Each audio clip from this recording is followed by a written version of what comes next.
من يهده الله ومن يضلل فلا هادي له وأشهد أن لا إله إلا الله وحده لا شريك له وأشهد أن محمدا عبده ورسوله. يقول الله سبحانه وتعالى في كتابه العزيز: يا أيها الذين آمنوا اتقوا الله حق تقاته ولا تموتن إلا وأنتم مسلمون.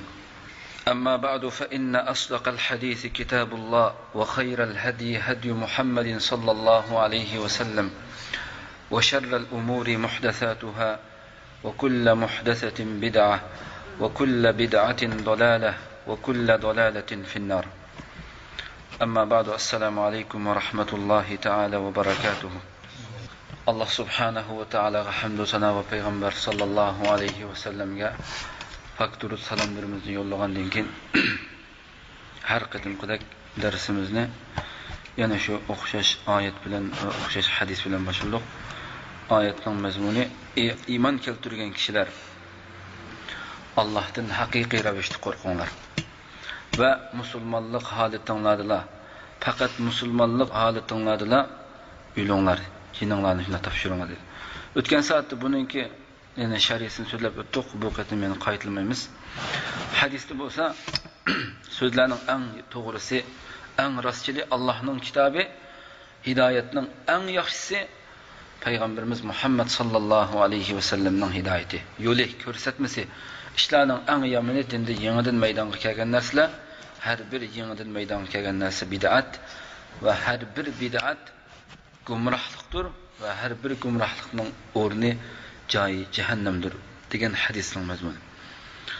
Ham darsimizning mavzusiga kelsak, bugun darsimizni inshaalloh, ya'ni nurg'unlagan kishilarning nazarida balki mashhur o'ltirganlarning ko'pinchisininki har xil fikrlarga ega bo'lishi mumkin. Al-Mahdi, Mahdi to'g'risida bo'ldi degan darsimiz.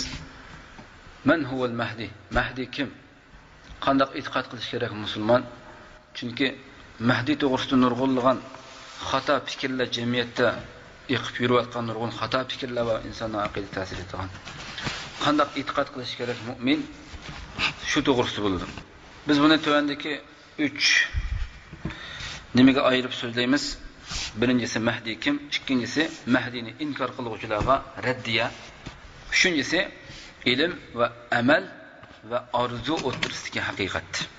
Shuning uchun فأعيرني القلوب والأسماء والله أسأل أن يجعلنا ممن يستمعون القول فيتبعون أحسنه وأن يقر أعيننا جميعا بنصرة الإسلام وتمكين المسلمين إنه ولي ذلك والقادر عليه.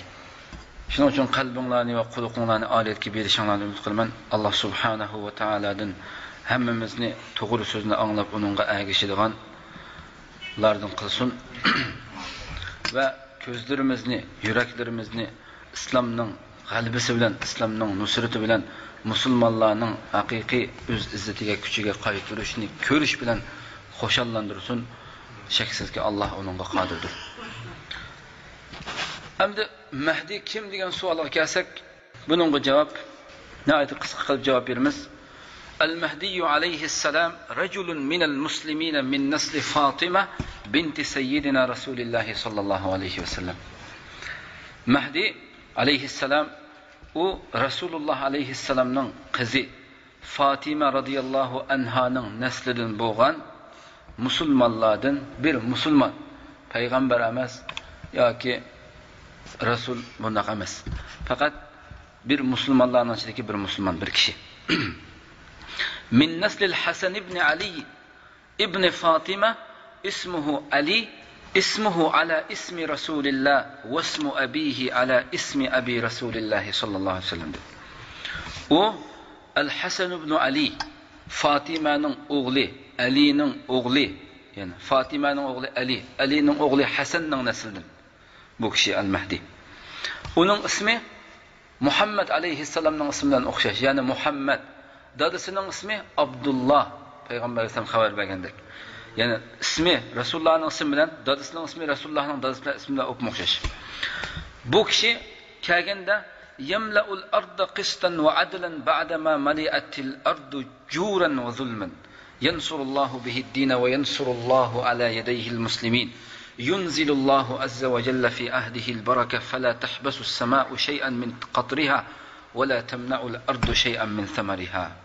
Allah subhanahu ve taala bu kishini avatish bilan, bu kishi kelish bilan zimin shundoq zulmga, zimin shundoq buzuqchilik tugishib, zimin vayron bo'lib, buzuqchilikqa to'lgan vaqtda Allah shu kishining qo'li bilan, shu kishi bilan ziminni adolatga, barobarlikka, haqiqiy shariatga to'ldirdi deydi. Allah subhanahu va taala uning bilan dinga nusrat berdi, yordam berdi va musulmonlarga yordam berdi uning bilan dedi.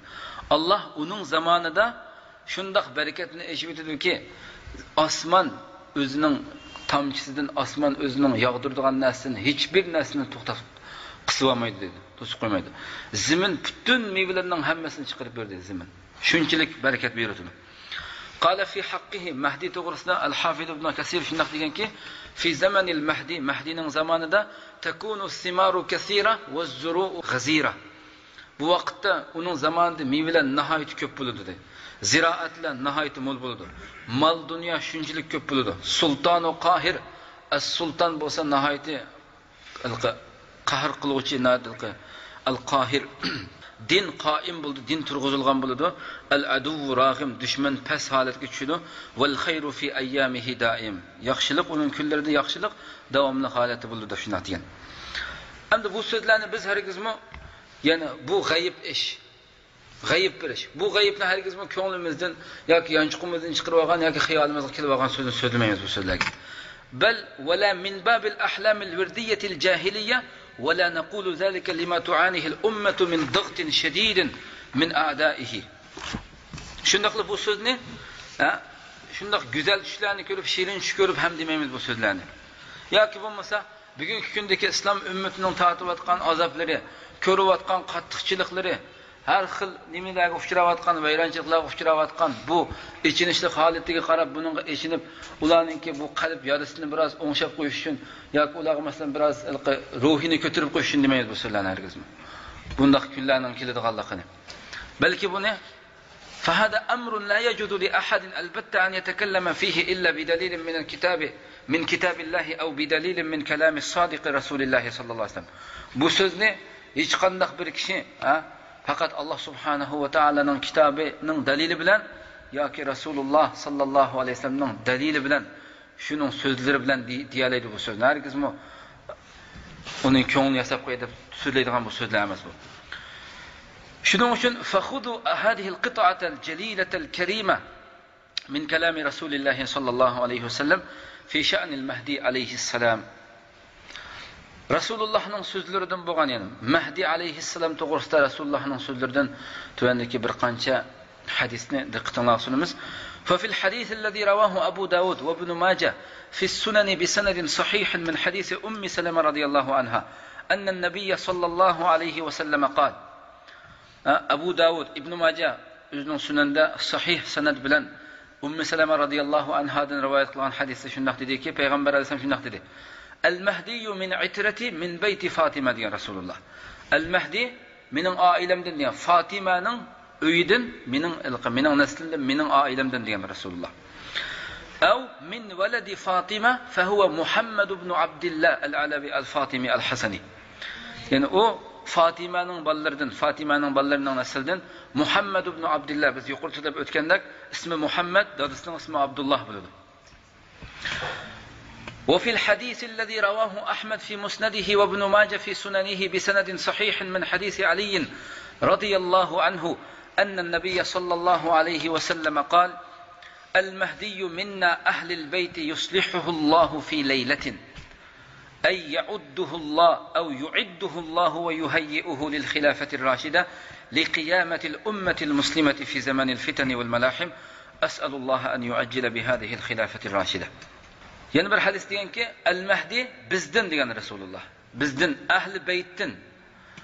Allah uning bilan yani uning bilan nimani qanday qildi? O'ngshaydi, isloh qildi yana. Fi laylatin, bir kechida. Yani buning ma'nosi fi laylatining ma'nosi Allah subhanahu va taala uni shunday tayyorlaydi va ar-Rashida, xilofatur Rashidaga tayyorlaydi. Yani Rasulullohning uning keynidagi xilofatur Rashida bo'lgan, to'g'ri yo'lda mangan xalifalar, 4 xalifalarning zamonida butun islom shariati yo'liga qo'yilgan ziminda adolat yurgizilgan ana shunday xilofat rashidaga tayyorlaydi Alloh subhanahu taolo. Musulmon ummati uchun dedi. Shunday fitnalarga to'lgan va shu zaman buzilgan shu zamonlarda ana shuni chiqarib shuni to'g'ri bo'lgan shu xilofat uchun tayyorlaydi Alloh subhanahu taolo Mahdi dedi. Alloh subhanahu va taoladan bu xilofat rashidaninki tezroq maydonga chiqishini so'raymiz. Yana bir hadisda allazi ravahu Abu Dawud bi sanadin sahihin min hadisi Abdullah ibn Mas'ud radhiyallohu anhu. Abdullah ibn Mas'ud radhiyallohu anhuning hadisidan naql keltirilib rivoyat qilinib Abu Dawud to'g'ri sanad bilan rivoyat qilgan hadisda payg'ambar alayhisalom shunday deganki: "La tadhhabu ad-dunya aw la taqtadi ad-dunya hatta yamlaka al-arab rajulun min ahli bayti yuwati'u ismuhu ismi wa ismu abihi isma abi" degan Rasululloh.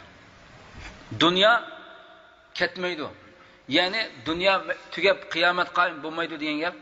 Hattoki arablarga mening oilamdan bo'lgan, mening uyimning ahlidan bo'lgan bir kishi arablarga bosh bo'lib, arablarga bosh bo'lmoqcha dunyo tugab ketmaydi, ya'ni qiyomat qoyim bo'lmaydi dedi.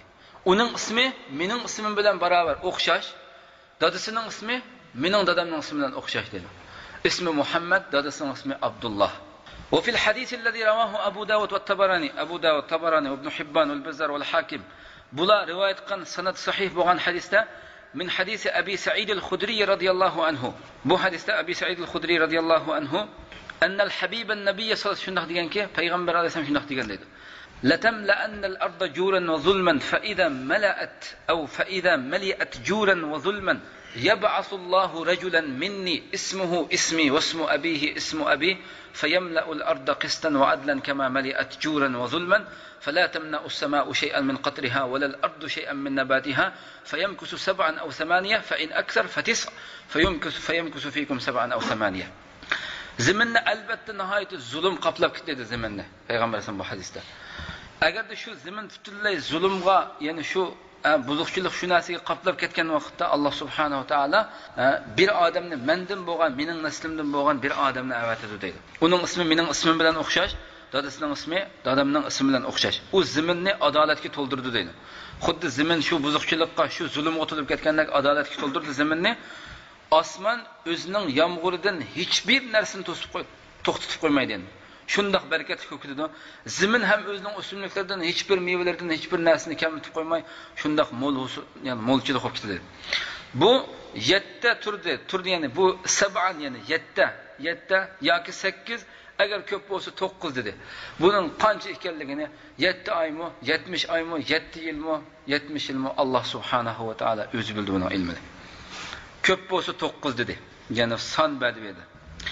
وفي الحديث الذي رواه الحارث بن أبي أسامة في مسنده بسند صحيح من حديث جابر بن عبد الله رضي الله عنهما أن النبي صلى الله عليه وسلم قال ينزل عيسى بن مريم. Peygamber Efendimiz diyen ki İsa ibn Meryem oğlu İsa aleyhisselam düşüdü dedi. Bu yerde şunu bilmemiz gerek ki İsa aleyhisselam Mehdi aleyhisselamın zamanında düşüdü. Mehdi aleyhisselam düşüp boğandıkın düşüdü İsa aleyhisselam. Peygamber Efendimiz dedi ki İsa aleyhisselam düşüdü. وَإِذَا نَزَلَ عِيسَى ibn Meryem يَكُونُ فِي زَمَانِهِ الدَّجَّالِ dedi.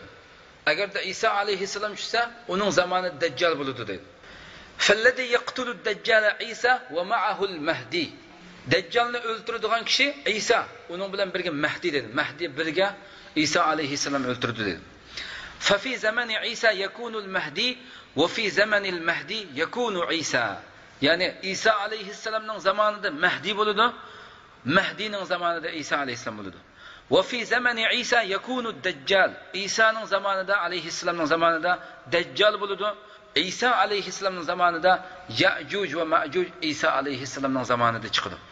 فَالْعَلَامَاتُ خَرَزَاتٌ مَنْظُومَةٌ فِي سِلْكٍ فَاِنْ يَقْتَأُ السِّلْكُ يَتَّبِعُ بَعْضُهَا بَعْضًا لَا أَقُولُ ذَلَكَ مِنْ نَفْسِ.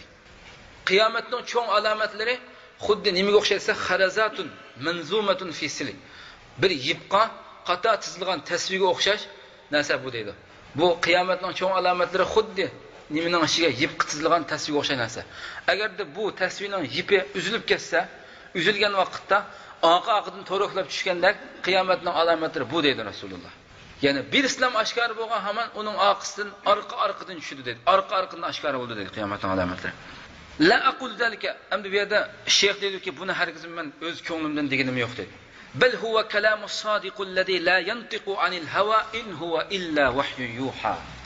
Belki bu hargiz havoyi havasdan o'z ko'nglidan so'zlamaydigan, balki har bir so'zlarini vahiy bilan so'zlaydigan Muhammad ibn Abdullah sallallohu alayhi va sallamning so'zlari bu dedi.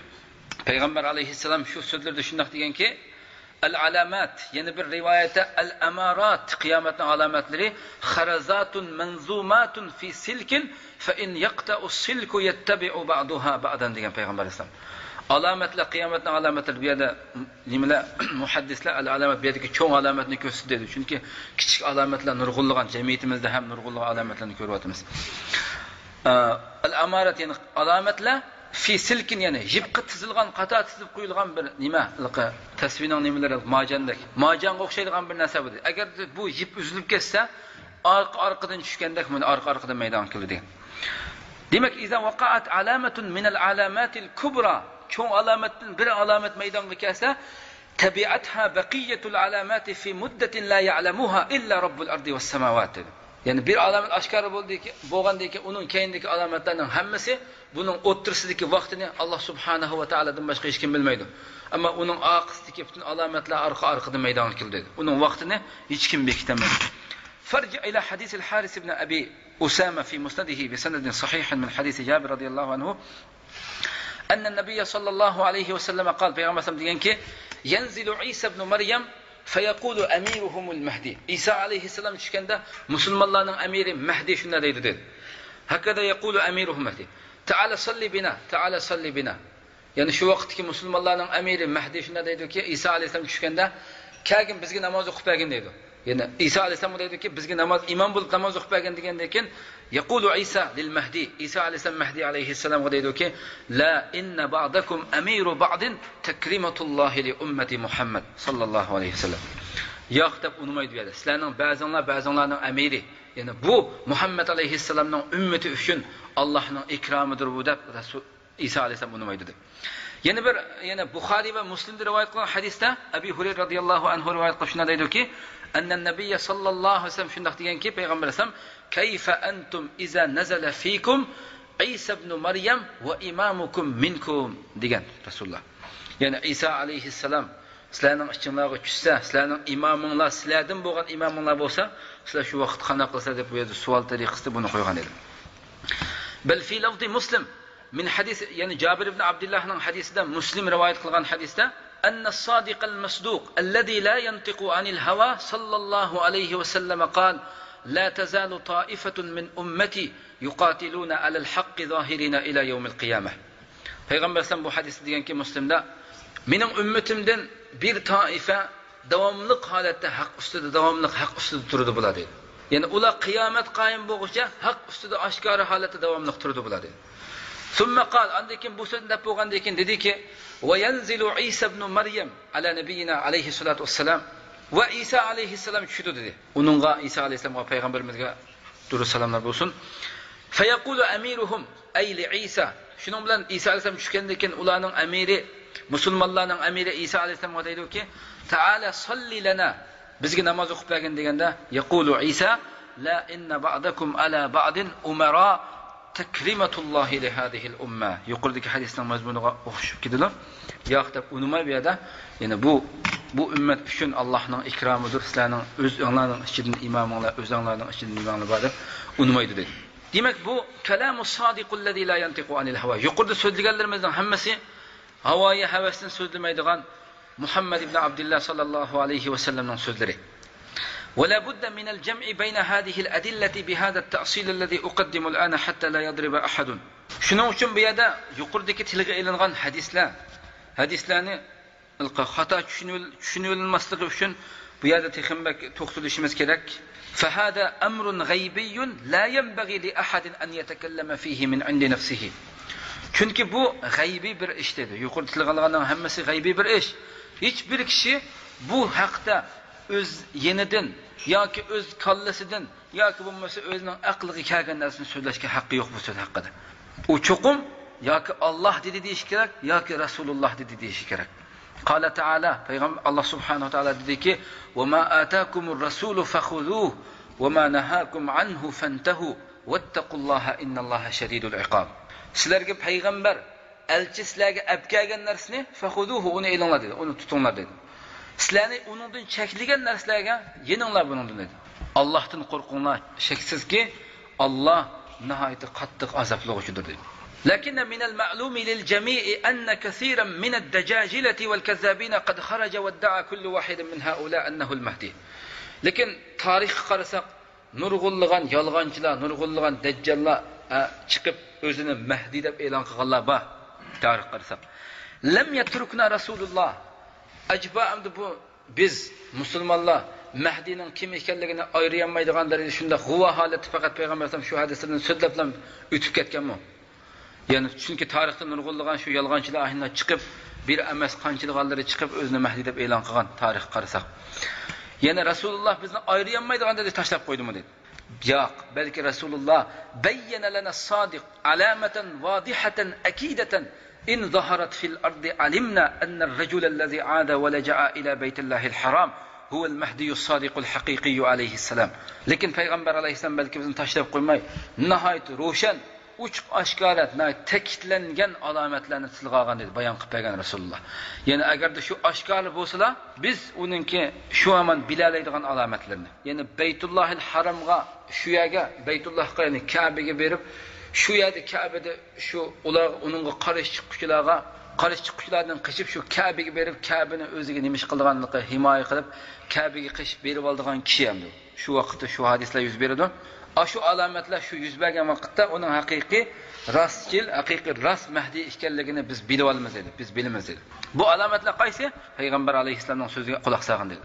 Ravahul Buxoriy va Muslim. Buxoriy va Muslim rivoyat qilgan hadisda payg'ambar alayhisolam shunday dediki, min hadisi ummul mu'minina Aisha radhiyallohu anhaning hadisida dediki, qalat abasa Rasululloh sallallohu alayhi vasallam yawman fi manamihi dedi.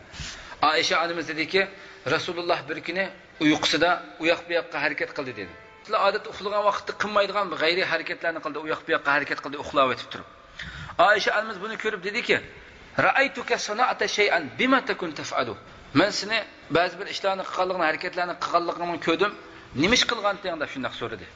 So'raganda payg'ambar sollallohu dediki, "Al-ajabu anna unasan min ummati ya'ummuna al-bayt al-haram ay yatawajjahuna wa yaqsiduna al-bayt al-haram li rajulin min quraish a'idan bil-bayt أي محتمي بالبيت لرجل من قريش عائدا بالبيت فيخرج إليهم جيش حتى إذا كانوا أي الجيش بالبيداء خسف به قالت عائشة فقلت يا رسول الله إن الطريق يجمع الناس يعني في هؤلاء dedi ki nihayet acaplanarlı kişiler yani benim ümmetimden bir munçilgan kişiler Beytul Haram ya ummuna Beytul Haram yani Kabe'ye qarab, Mekke'ye qarab, Beytul Haram'a qarab, şu tarafga qarab mengishdi dedi.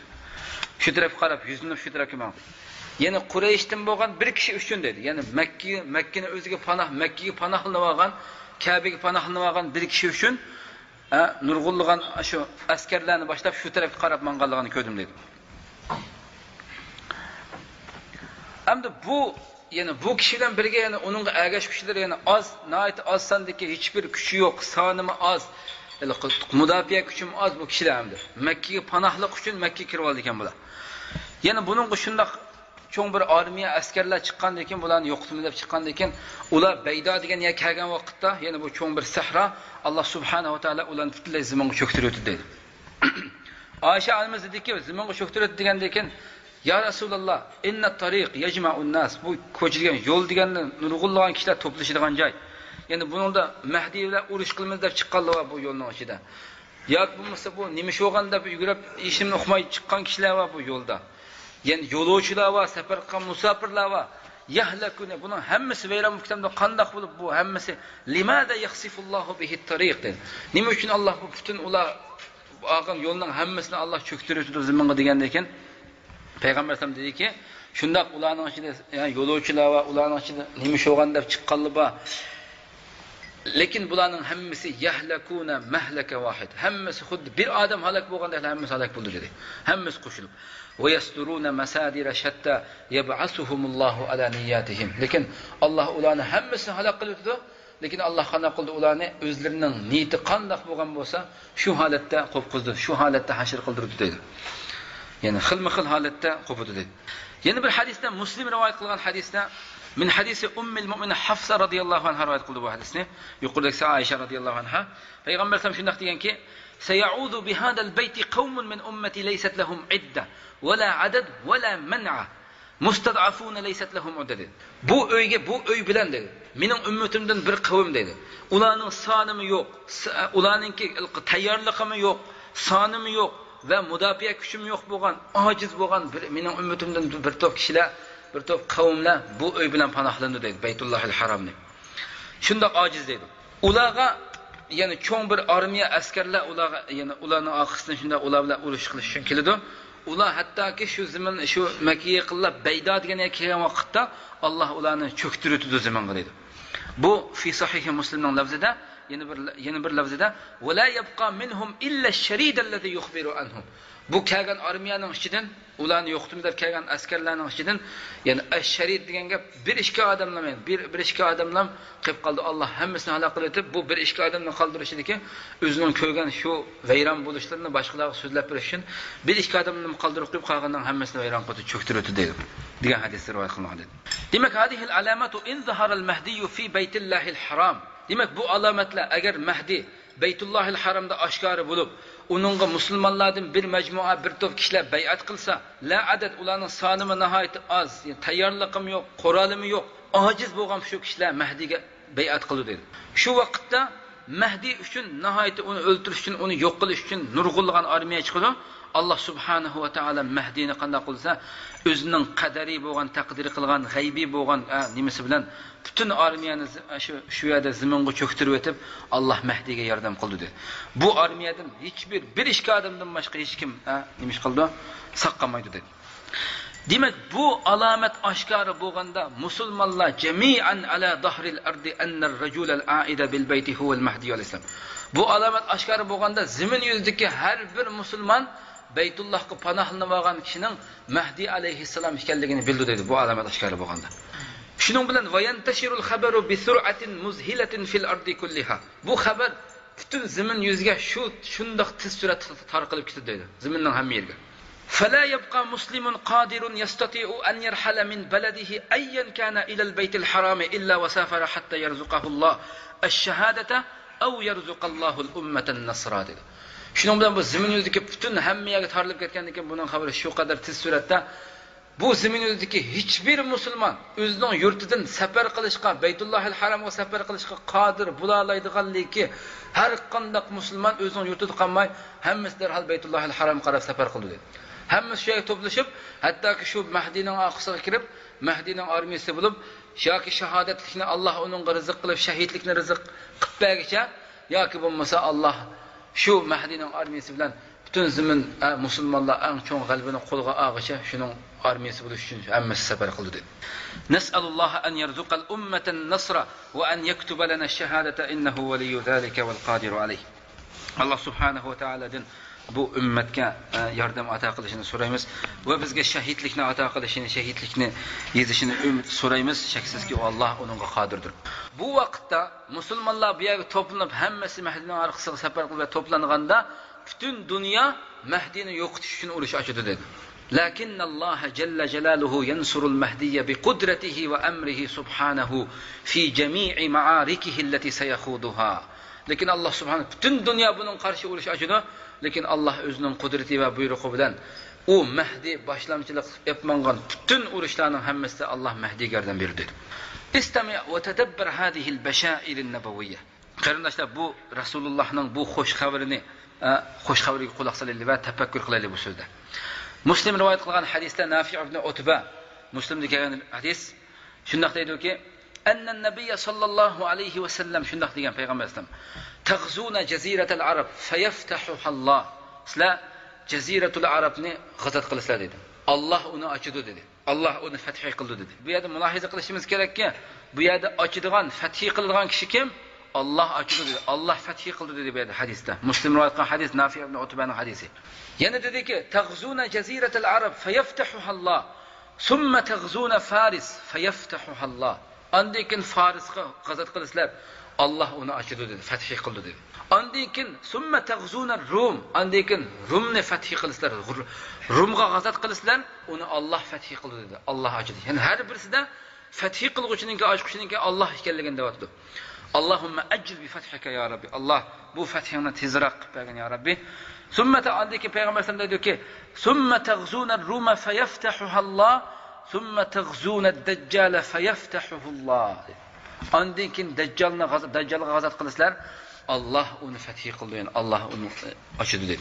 Demek bu hadisga qarasak, ma'lum ki İsa aleyhisselam bu İsa aleyhisselamninki tushadigan o'rnini, bu İsa aleyhisselamning tushadiganligini emas, balki tushadigan o'rnini, hattoki tushgan vaqtda kiygan kiyimidan tortib, kiyimining rangining nima ekanligidan tortib, Rasululloh aleyhisselam havoyi havasini so'zlamaydigan, vahiy orqali so'zlaydigan Rasululloh xabar bergan. Nega tushdi? Qaysi kiyim bilan tushdi? Qanday holat tushadiganligini xabar bergan. Payg'ambar alayhisalom shunday bekitib holatda dediki, Muslimda ينزل عيسى ابن مريم بين مهرودتين أي بين ثوبين ممصرين يميل لون الثوبين إلى السفرة. ينزل عيسى ابن مريم بين مهرودتين واضعا كفيه على أجنحة ملكين تقطر لحيته كأنه يتوضأ وما زال الماء يقطر من لحيته ينزل عند المنارة البيضاء شرقية دمشق. عيسى عليه السلام, عيسى ابن مريم yani bu ikki parcha kiyim kiygan. Bu kiyim yani kiyimning rangi sarg'uch, yani seriq rangi moyil bo'lgan, bo'yalgan, masalan seriq rangi moyil bo'lgan ikki kiyim bilan tushdi dedi. Ikki alqinini, ikki farishtaning ala ajnihati, ikki farishtaning qanotiga ikki alqinini qo'ygan holatda, uning soqollaridan bo'lsa, xuddi soqolliq bir kishi tahorat olgan vaqtda, yangi tahorat olgan vaqtda soqolidan suvlar tomchib turgan holatda tushdi dedi. Rasululloh shu qadar sifatlagan İsa alayhisolamning qanday tushganligini. Yani şu holatda, yani soqildan suv tomchiyotgan holatda Damashqning sharqidagi oq munarning ustiga tushdi, oq munarga tushdi. Hozirgacha ham Damashqda bor, Damashqda bog'lar bilishi mumkin. Al-Jami'ul Umaviyyaningki yanida, yani hozirgacha kishilar shunday qilib oppoq bir munar hamdi. Yani shu yerga tushdi deb qaraydi. Yani bu yerda Rasululloh dediki, Damashqning sharqida oq munarning yaniga oq munarning ustiga tushdi dedi. Demak, bu qadar sifatlagan. Andikin dedi ki, hadisini davomlashtirib dediki, Rasululloh uning keynidan İsa alayhissalom Baytul Maqdisga qarab mangdi dedi. Bu Damashqqa tushgandan keyin Baytul Maqdisga qarab mangdi. Fayaral muslimina yusalluna va imamuhumul mahdi kama bayyanatil ahadithul madiyah. Baytul Maqdisga berib musulmonlarning namoz o'qiyotganligini ko'rdi, ularning imomi Mahdi dedi. Yani yuqoridagi hadislar bayon qilinganidek, fayuridul mahdi an yata'akhkhara li yuqaddima İsa ibn Maryam li yusalli bil muslimin. Bu Mahdi aleyhisselam İsa aleyhisselamdan kelganligini bilib, qanaqsa sabt namoz o'qiyotgan odam keyniga chekindi, hatto İsa aleyhisselamdan oldiga namozdan imom bo'lib chiqishi uchun. Ammo nima ish qildi?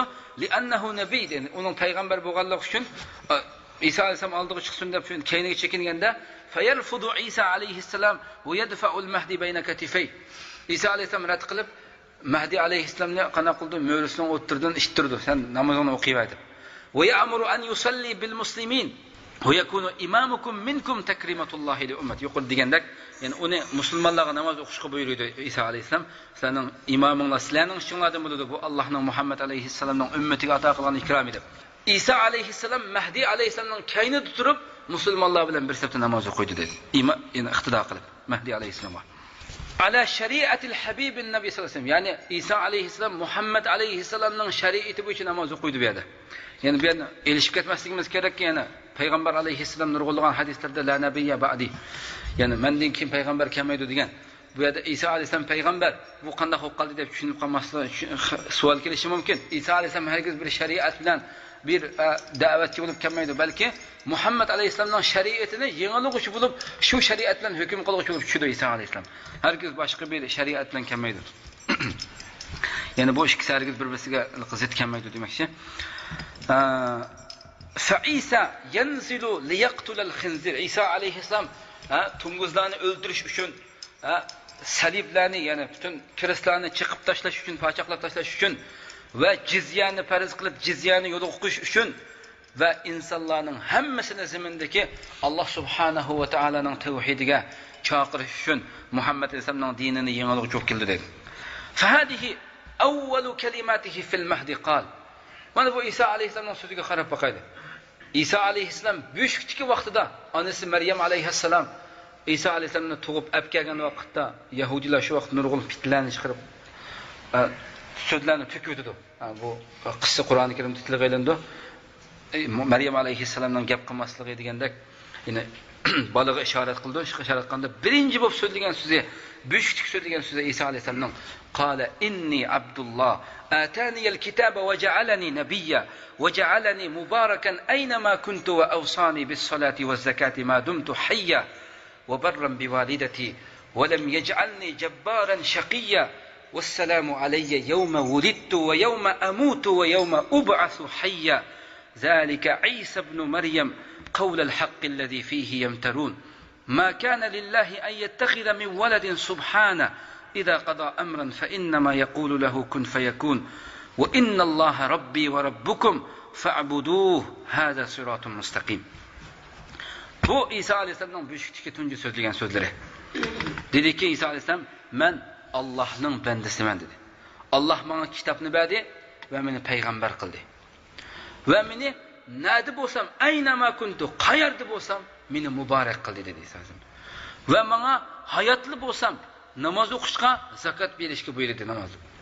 Ve meni onamga yaxshilik qildigan vafodar avlod qildi. Onamga yaxshilik qilg'uchi qildi. Meni hargizmi jabbaran shaqiyan qilmadi meni. Nihoyatda qo'pol, shaqi insonlardan qilmadi. Vassalamu alayya, men tug'ilgan kunda, o'lgan kunimda ve tirilgen günümde hem bana salam hatircemlik benim üstümde dedi, bana buldu dedi.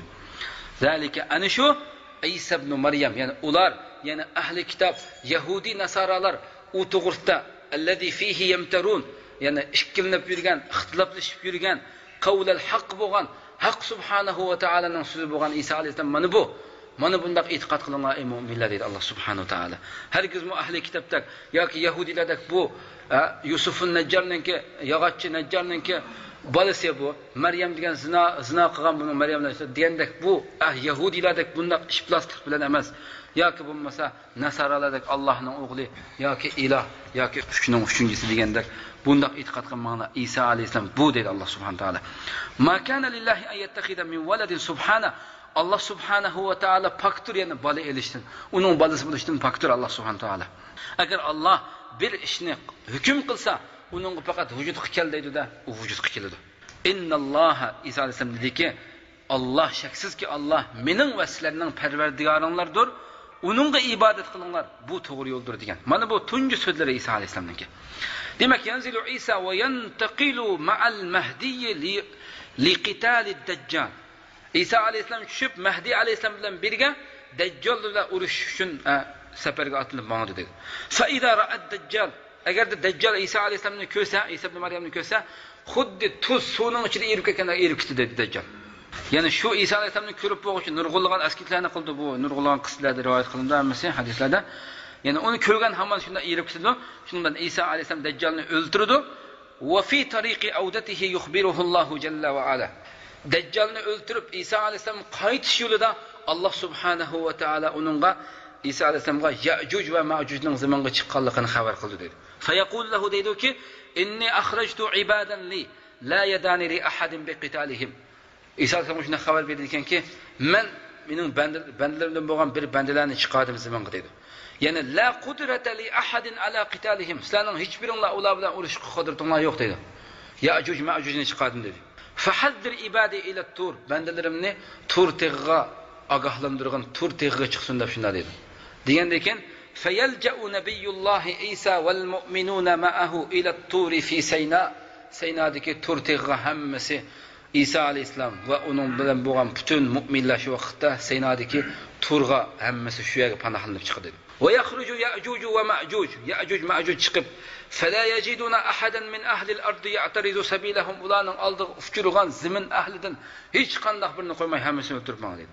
Ular shundaq nejis so'zini qiladi-ki, zimin yuzini tugitib bo'lgandan keyin ular qaharna ahlal ardi falnaqhar aw falna'lu ahlas sama. Biz zimin ahliga qahr qilib bo'ldik. Zimin ahlini tugitib bo'ldik. Endi biz osmon ahliga qahr qilaylik, osmon ahliga chiqaylik deb fayasubuna rimahum o'zlarining nimasini o'qiyalarni osmonga otib dedi. Fatazdadu fitnatuhum hinama. ularning bu askiligi fitnati Alloh subhanahu va taolo ularning otgan o'qlarini qonga bo'yab yondirib bergandan keyin texim bakadin shu bo'ladi. Ya'ni qonga bo'yab biz osmon ahlini o'ltirdik deydi, qonga bo'yab yondirib bergan Alloh. Deydi-ki, qaharna ahlal ardi va alawna ahlas sama. Biz zimin ahli va zimin ahliga qahr qilib bayron qilib bo'ldik va osmon ahlidan oliy bo'lib ketdik. Osmon ahlini bayron qildik degandan keyin fayadra'u Isa ila Alloh azza va jall an yakhlisa al-arda min shururihim fayursilullohu alayhim min naghaf. Isa alayhisalom Allohga yolur dedi bu vaqtda. Ziminni ularning yomonligidan, ularning askiligidan ziminni xalos qilishga Isa alayhisalom Allohga yolurdi dedi. Allohga yolurgan ekan Alloh nima aytdi bularga? An-naghaf. Naghaf nima aytdi? Naghaf. Nima bu naghaf? Alloh subhanahu va taolo bularga yani zimin ahli tankilanmagan, yani butun osmonlig'ima chiqib ketib deb shunchalik haddini eshib ketgan, bu qadar vahshiyonib ketgan bularga nima aytdi desangiz, hargiz Alloh subhanahu bilib olishimiz kerakki, zimindagi dengiz, shamol, butun zimindagi Allohning hammasi jundun min jundillahi azza va jalla. Allohning askarlari ular. Alloh ularga cho'ng bir farishtalarni yoki boshqa narsa emas, balki ularga shunchalik yo'g'onchilik qilib ketganlarga, ya'ni intayin bu to'gining bunining ichida mengib yuradigan nihoyatda kichik bo'lgan qurutlarni avatdi ularga dedi. Ularni vayron qilish uchun, halok qilish uchun ular avatgan narsa qurut, ya'ni to'gining bunining ichida yuradigan, o'milab yuradigan nihoyatda kichik bo'lgan, ya'ni haq qarshi ko'z kelmaydigan, shu qadar past bo'lgan, shu qadar kichik bo'lgan bir qurutlarni musallat qildi ularning ustiga dedi. Shu qadar haddini oshganlar. Shuning bilan bular qanday qildi desa, ularning hammasi halok bo'lib bu qurutlar bilan xuddi bir insonni o'ldirgandek hammasini o'ldirdi dedi bu qurutlar. Fatamtali'ul ardu bizahmihim va natnihim. Butun zimin yuzi ularning sesib ketgan jasadlar bilan to'lib ketdi dedi. Ya'ni sesiqchilik bilan ularning jasadlar bilan to'lib ketdi butun zimin. Shuning bilan anda Isa alayhisalom Allohga ziminni pokizlab berishni duo qildi. Bu bak tugshab ketdi, hamma naga qarshi shularning jasadi sesib ketgan puroq. Qaragan Isa alayhisalom Allohga ziminni bularning sesiqchiligidan poklab berishga duo qildi. Alloh subhanahu va taolo shuning bilan bu yerda ka'anaqil buxti wal buxtu hiya al-jimalul khurasaniyya. Yana bu al-buxt degan bir to'ga, yana bu arab ziminida ko'p uchraydi. Xurasan to'gilar deb atilgan, nihoyat bo'yni dahshatli, cho'ng, bo'yni uzun bo'lgan shunday nima to'gilar. Yana shuningga o'xshagan qushlarni avatdi Alloh subhanahu. Yana to'gining shunda nihoyat katta bo'yni vardek shunday qiliq bak cho'ng bo'lgan hayvatli qushlarni avatib, zimin bu jasadlarning hammasi bilan seskan jasadlarning hammasini bu qushlar olib ketdi dedi. Bu qushlarni avatib ziminni paklab berishga duo qilgan ekan.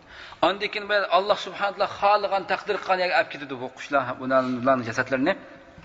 Ondan keyin ziminga Alloh shunday bir yomg'irni avatdiki, ziminni shu qadar pokizlab, zimin shu yomg'irdan keyin aynakda hukdi bu ziminda. Kalmirat aynakda shunday pokiz hukdi zimin. وينزل الله البركة وتعيش البشرية في هذه الفترة فترة لم تنعم بها من قبل حتى تمنى نبينا العيش في هذه الأيام. Allah shuningdan keyin ziminga shu qadar barakatlarni tushiribdiki, insoniyat bu vaqtda shu qadar bir go'zal hayotda yashaydiki, zimin bo'lib, opirat bo'lib, u qadar poklikning ichida u qadar go'zal yashab baxmagan edi. Hattoki payg'ambarimiz sollallohu alayhi vasallam ana shu kunlarda yashashni orzu qilgan edi. Deganki, Tuba li'ishin ba'dal masih degan edi Rasululloh. Masih Isa alayhissalomdan keyingi yashash hayotlik nima degan go'zal bir muborak bir hayot degan dedi. Baxt bir hayot degan. Demak, Rasululloh sallallohu alayhi va sallam yaqul, payg'ambar sallam dediki, taghzuna jaziratal arab fayaftahuha Allah, thumma taghzuna farisa fayaftahuha Allah. Arab jazirasini g'azot qilislar, Alloh uni fath qiladi. Farisga g'azot qilislar, Alloh uni fath qiladi. Undan keyin Rumni fath qildilar. Ya'ni Rum bu yerda o'z vaqtidagi Rum, payg'ambar sallallohu vaqtidagi Rum masalanga shu Roma nima qilingan bo'lsa, bu yerdagi ko'pincha muhaddislar Rum, bugungi kundagi Rum Banil Asfar deb muhaddislar degan. Seriq, endi Amerika boshliq hozirgi dunyoda yashayotgan butun seriqlarning hammasi Rumning ichiga kirdi deb tafsir qiladi muhaddislar. Yana bu yerda Rumlarni qilsayni. Yani hozir faqat Rum desangiz faqat hozirgi bilgan Romanlam deb qolmang hargizmi. Yani shularning ichiga qo'shilgan barliq seriqlarninki hammasi shularning shikri dedi. Ularni g'azab qilsalar Alloh uni ochib fath qildi. Summa taghzuna ar-ruma fayaftahuha Allah. Andikin summa taghzuna ad-dajjal fayaftahu. Andikin dajjalga g'azab qilsalar Alloh uni fath qildi. Va zalika fi ahdi Isa wal Mahdi alayhisalom. Ana shu Isa alayhisalomning va Mahdi alayhisalomning zamonida bo'ldi deydi. Wa fi sahih Muslim min hadisi Abi Hurayra Muslimning rivoyatida Abi Hurayra radhiyallohu anhu rivoyat qilishini aytdiki, payg'ambar sollallohu alayhi vasallam deganki, "La taqumu as-sa'atu hatta yanzila ar-rumu bil a'maqi aw bidabiq" deganlar. Qiyomat qoyim bo'lmaydi hattoki Rumlar al-a'maq yoki dabiq degan yerga tushmaguncha ularning askarlari qiyomat qoyim bo'lmaydi dedi. Bu al-a'maq bilan dabiq degan nima bu? Al-a'maq aw dabiq yani ikkisi bir yerning ismi. Makanun bayna Suriya va bayna Antakiya fi mintaqati bilad ash-Sham dedi. Bu nima desangiz, Suriya bilan Antakiya yani o'z vaqtidagi Bilad-ı Sham deb atildi. Antakiya mi Bilad-ı Shamning ichiga, chunki Antakiya Suriya zaminining ichida o'z vaqtida. Yani bu Palestin, Livan hammasi mesela Antakiya Suriyaning ichida hamda shuning o'rtasidagi bir o'rin deydi, bir o'rinning ismi deydi bu. Bu yerga Rumlar tushmaguncha yani bu yani bugun kunimizdagi g'arib askarlardan bular tushmaguncha qiyomat qoyim bo'lmaydi degan Rasululloh. Shayx deydiki وها نحن نرى لأول مرة في التاريخ الحديث والقديم نرى جحافل الروم تنزل بهذه الأعداد الغفيرة التي لا مثيل لها في التاريخ كله تنزل إلى الأعماق إلى قلب بلاد الشام ستتوالى الأحداث تباعا dedi. Bugün kunda qadimki va hozirgi tariximizni qarasak, bugun kunda g'arib askarlari tarixda bu baxmagan darajada bu Bilad-ı Shamning atrofiga qarasangiz Livanning ichida nurg'ulg'an butun davlat qo'shinlari va demak bugungi kunda tarixdan buyon ko'rilib baxmagan darajada g'arib askarlari shu zamonga tushib bo'ldi dedi. Shayx bu yerda nimani keltiradi? Ya'ni payg'ambar alayhisalom deganki, bular tushmaguncha shu yerga tushmaguncha qiyomat qoyim bo'lmaydi dedi. Bugungi kunda tarixda yangi va ko'ni qadimgi tarixingizni qarasangiz bugungi kundagi jiq kafir askarlarga yig'ilmagan dedi. Ya'ni Bilad-ı Shamning ichiga eng ichiga tushib bo'ldi. Bilad-ı Shamning ichi hozirgi Livanning ichi masalan. Bilad-ı Shamning o'z chegirasi kirdi. Ya'ni shu yerda nurg'ulg'an g'arib askarlar bor bugungi kunda qarasangiz. Ya'ni bu hodisalar qiyomatning oldida bo'lgan bu hodisalar orqa-orqadan davomlashib keldi dedi. لأن الذي يهيئ الكون كله هو الله جل جلاله ليقع فيه ما أخبر عنه الصادق الذي لا ينطق عن الهوى. Bu hadislar orqa-orqadan shunday keladi. Chunki bu hadislarni, bu zaminni shunday boshqarib turayotgan Alloh subhanahu va taolo dedi. Alloh subhanahu va taolo bu hadislarning xuddi payg'ambari xabar qilgandek holatda yuz berishi, maydonga kelishi uchun, chunki payg'ambari xabar qilgan bu payg'ambar hargiz o'zining yendan emas, balki Alloh subhanahu va taoloning vahiysi orqali so'zlaganligi uchun ana shu Rasululloh va Robbil Ka'ba har bir mu'min shunday e'tiqod qilish kerakki, Ka'baning parvardigori bo'lgan Alloh bilan qasamki, Rasululloh qanday xabar bergan bo'lsa, shu holatda maydonga keldi. Hech bir o'zgarmasdan Rasululloh xabar bergan narsaning hammasi qanday xabar bergan bo'lsa, shu holatda maydonga keldi. Shu holatda oshqashqar maydonga chiqdi.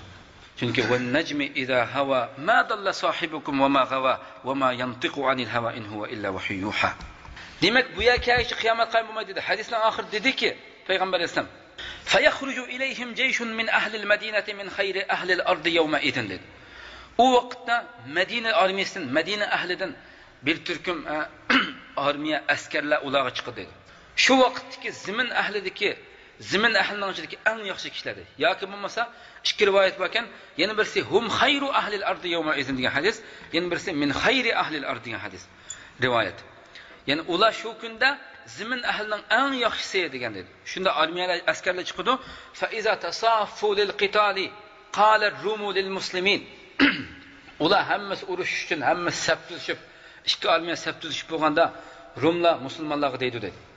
Khallu baynana va baynal lazina subbu aw sabu minna nuqatiluhum fayaqulu al-muslimuna la wallah la nukhalli baynakum va bayna ikhwanina. Bu yerda ham bir bishorat borki, shu kafirlardan nurg'ullarning musulmon bo'lganligiga bir bishorat bor bu yerda. Chunki bu yerda Rumlar musulmonlar saf tuzishib bo'lgandan keyin musulmonlarga deydi-ki, biz bilan bizning ishimizdan, bizning dinimizdan chiqib boshqa dinga o'tib ketgan, bizning ishimizdan chiqib ketgan kishilarning o'ttirisini bizga qo'yib beringlar, kafirlar deydi. musulmonlarga. Bizga qo'yib beringlar. Bizning ishimizdan bo'lgan, bizning dinimizdan chiqib ketgan bu kishilar bilan biz urushishimiz uchun bizni qo'yib beringlar. Biz sizlar bilan ishimizni qilatib turinglar. Biz o'zimizning ichidan bo'lganlarni tanlaylik deb bu gapni degan vaqtda musulmonlar deydiki, la valloh, yo'q, hargiz Alloh bilan qasamki, biz sizlar bilan qarindoshlarimizning o'rtasini tashlab qo'ymaymiz dedi. Bu javobni berdi va Payg'ambar alayhisalom hadisning oxirida davomlashtirdi ki, fayaqtatiluna fayanhazimu sulusun minal muslimina la yatubullohu alayhim abada dedi. Uni qanday ekan, urush kuchishdi. Urush kuchishgandan keyin bu urushda musulmonlardan 3dan biri butunlay o'ldirildi dedi. Birinchi urushga kirgan hamon musulmonlardan 3dan biri o'ldirildi. Alloh bularning hech birining tavbasini qabul qilmaydi dedi. Jahannam ahli. 3dan biri o'ldirildi dedi. Li'annahum murtad, chunki ular nima uchun tavba qilmoqchi? Chunki ular dindan yenib ketgan edi. Urush boshlanganda. Kama fi rivoyat Muslimning rivoyatida kelgan, shuning bilan fayanhadimu sulus la yatubullohu alayhim abada. Mangu tavbasini qabul qilmaydi. Va yaqtulu sulusun hum afdalu shuhada'i indalloh. Yana 3dan biri o'ldirildi. Ular Allohning dargohida shahidlarning eng afzali bo'lib o'ldi dedi. O'ldirildi dedi. 3dan biri qolganda 3dan 2 tugdimi? 3dan eng oxirgi 3dan biri qolganda mana bular bilan fathi bo'ldi dedi. Kafirlar butun mag'lub bo'ldi dedi. Demak, hakada ayyuhal muslimun. Demak, ey musulmonlar, yansurullohu azza va jalla al-Mahdi alayhi salam fi kulli malahimihi bi taqdirin minhu subhanahu taala. Allah subhanahu va taala Mahdi alayhi salamni butun urushlarda o'z taqdiri bilan yordam qildi unga dedi. Va uning bilan dinni kuchlantirdi va dinni butun zamin yuzidagi dinlarning eng ustiga chiqardi, oshkor qildi. Xuddi Allah subhanahu va taala va uning rasuli va'da qilgandek ana shu din oshkor bo'ldi. Qala jalla va ala, Allah subhanahu va taala dediki, ular Allohning nurini o'chirmoqchi bo'ldi ular ig'izlari bilan, lekin Alloh o'z nurini tamomlaguchidir. Walau karihal kafirun, kafirlar yomon ko'rsa ham dedi. Mana bu haqda rivoyat qilingan sahih hadislarning ba'zilari bu Mahdi alayhisalom haqida rivoyat qilingan. Endi bu yerda biz yuqorida ba'zi hadislarni rivoyat qilib o'tdik Mahdi alayhisalom, Isa alayhisalom haqida. Endi bu yerda bir toifa kishilar, hattoki o'zini ahli ilm deb qarawatgan kishilar va mufakkir deb qarawatgan kishilarning ichidan ham Mahdi alayhisalomni inkor qilgan kishilar bor dedi. Va deydiki, bu Mahdi degan bir xurofat, bu Shialarning nimasidan musulmonlarning ichiga kirgizib qo'yilgan, musulmonlarning diniga kirgizilgan, aqidasiga kirgizilgan bu xurofotdan iborat deb shunday deydigan kishilar bor. Har xil shubhalarni tushirib ahli sunna va jamoaga.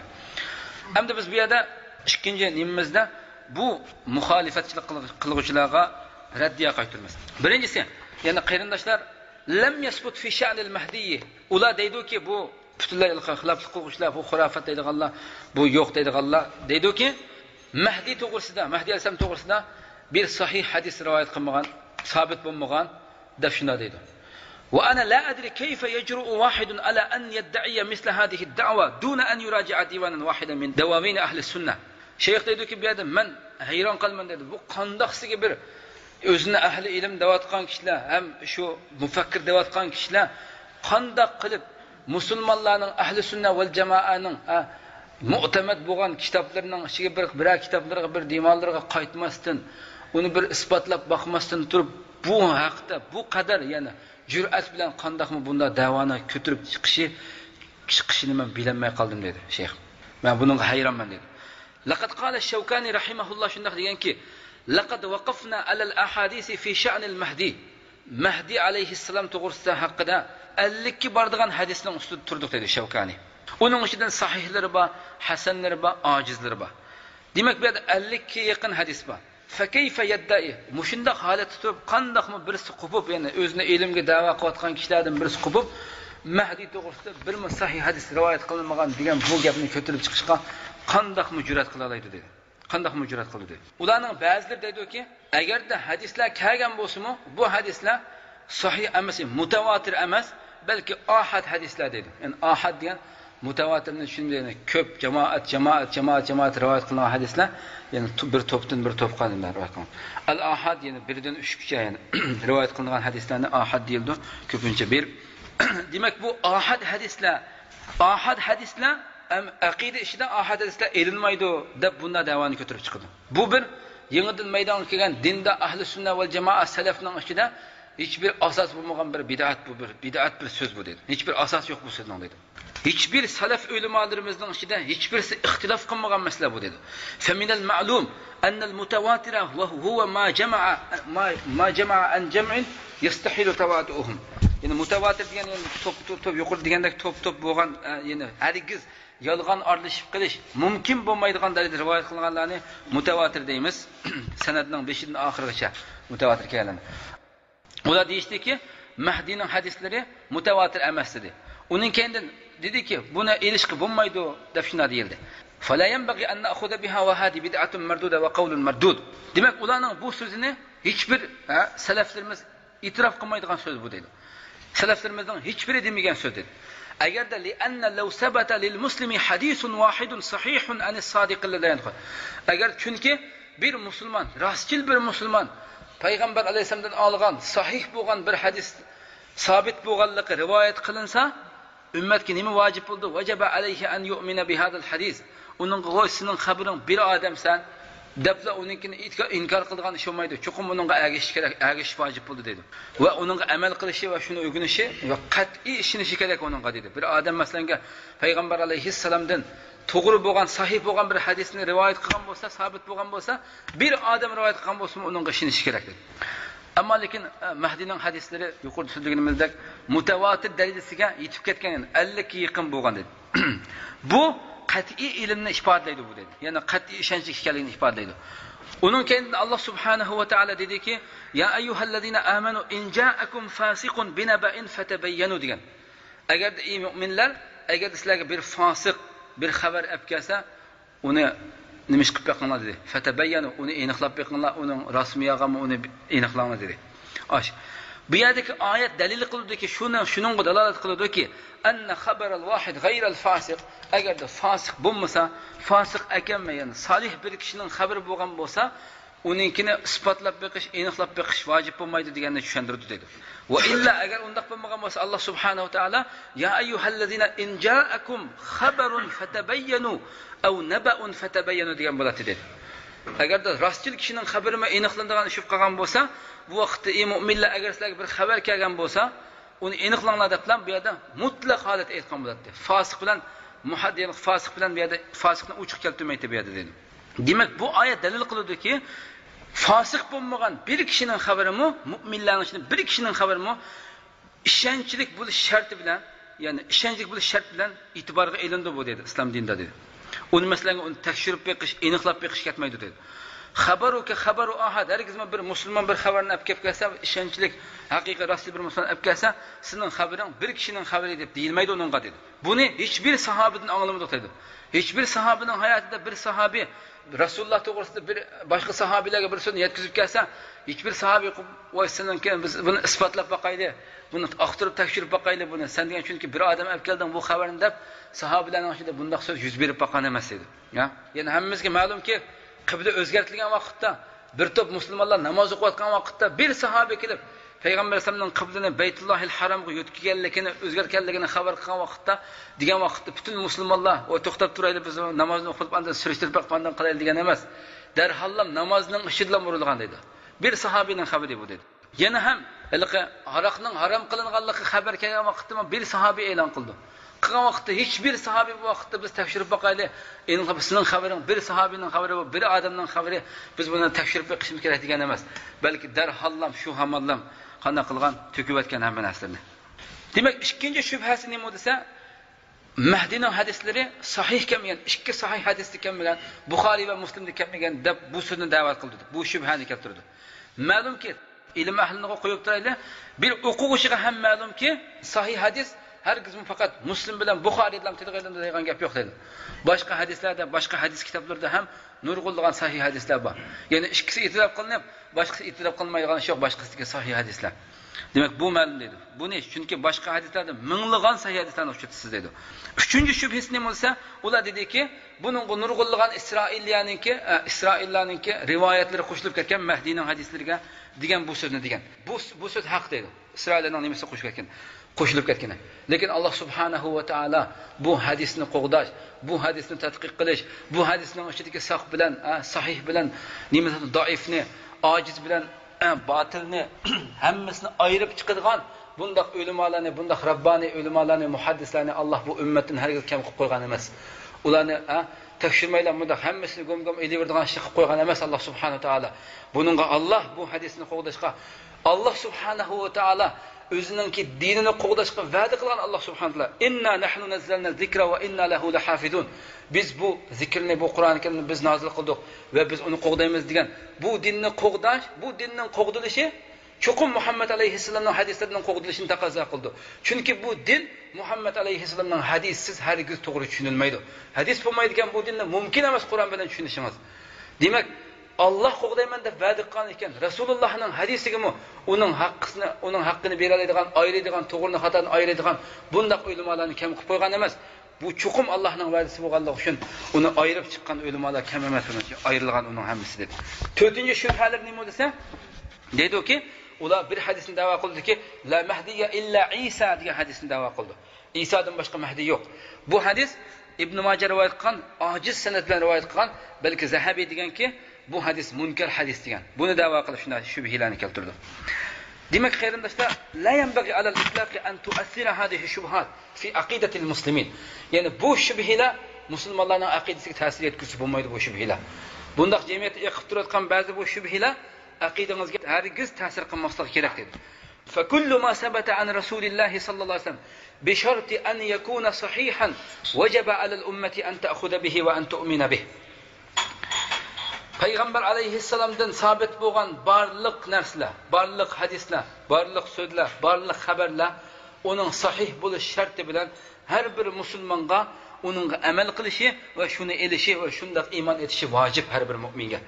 Chunki Alloh subhanahu va taolo dediki: "Va ma atakumur rasulu fakhuduhu va ma nahakum anhu fantahu wattaqulloha innalloha shadidul iqob" degan bu so'zni degan. Payg'ambar sizlarga nimani olib kelsa shuni elinglar, nimadan cheklagan bo'lsa shunda yeninglar, Allohdan qo'rqinglar. Shaksizki Alloh nihoyatda qattiq azob eksturin. Allohning azobi qattiqdir. Yana ham va ma yantiqu anil hawa in huwa illa wahyu yuha. Biz davomli ta'kidlab o'tamiz. Payg'ambar alayhisalom hech bir zaman havoyi havasini o'z yerida so'zlagan emas. Yana shundaqla Alloh dediki: "Ya ayyuhallazina amanu la tuqaddimu bayna yadayillahi va rasulihi wattaqulloha innalloha samiun alim" degan.